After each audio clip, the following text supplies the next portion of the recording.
Handi beef. দেখতে যেমন সুন্দর, খেতেও ঠিক তেমন মজাদার। আজকে আমার মায়ের হাতের স্পেশাল হান্ডি বিফ আমরা খাবো।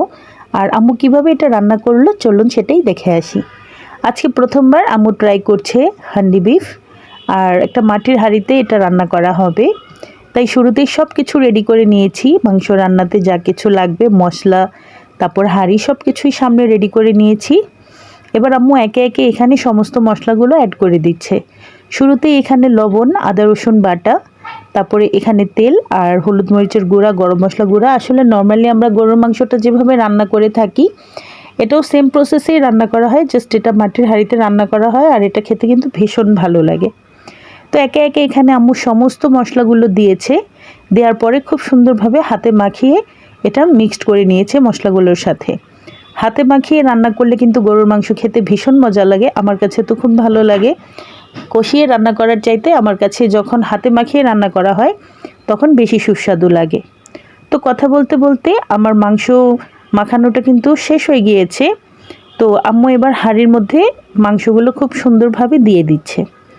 মাংসগুলো সমস্ত দেওয়া হয়ে গেলে এখানে গোটা রসুন দিয়ে দিচ্ছে 3-4টার মতো। এগুলো ভালো মতো ধুয়ে তারপর দিয়ে দিয়েছে, আর সাথে কয়েকটা কাঁচামরিচও দেওয়া হয়েছে।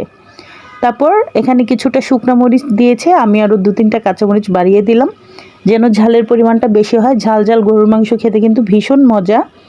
এবার আমি খুব সুন্দরভাবে আটা দিয়ে পাতিলটাকে সিল করে দিব। সামান্য পরিমাণে একটু পানি দিয়ে দিল আম্মু মশলার ঝাড়টা ধুয়ে, কারণ মাংস থেকে এমনিতেই পানি উঠবে। তারপরে সামান্য একটু দেয়া হলো মশলার বাটিটা ধুয়ে। এবার আমি একটু আম্মুকে হেল্প করছিলাম। আমি এখানে একটুখানি আটা গুলিয়ে পাতিলের চারপাশে দিয়ে তারপর ঢাকনাটাকে সিল করে দিব।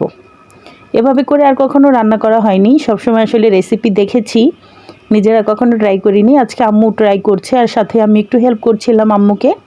তো এখানে আটা ভালো মতো দিয়ে তারপরে তো ঢাকনাটা খুব চাপ দিয়ে সুন্দর মতো সিল করে দিলাম।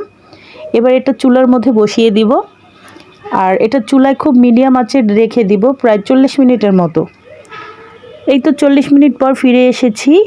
দেখতে পাচ্ছি যে মশলা একদম বুদবুদ উঠে আসছে, বাহির থেকে হাওয়া বের হচ্ছে। এবার ঢাকনাটা খুলে দেখব যে আমাদের হান্ডি বিফের কী অবস্থা। তো আম্মু একটা খুরচুনির সাহায্যে আটাগুলো সরিয়ে নিচ্ছে। তারপর ঢাকনাটা খুলবো, খুলে দেখব যে এটা কী অবস্থা।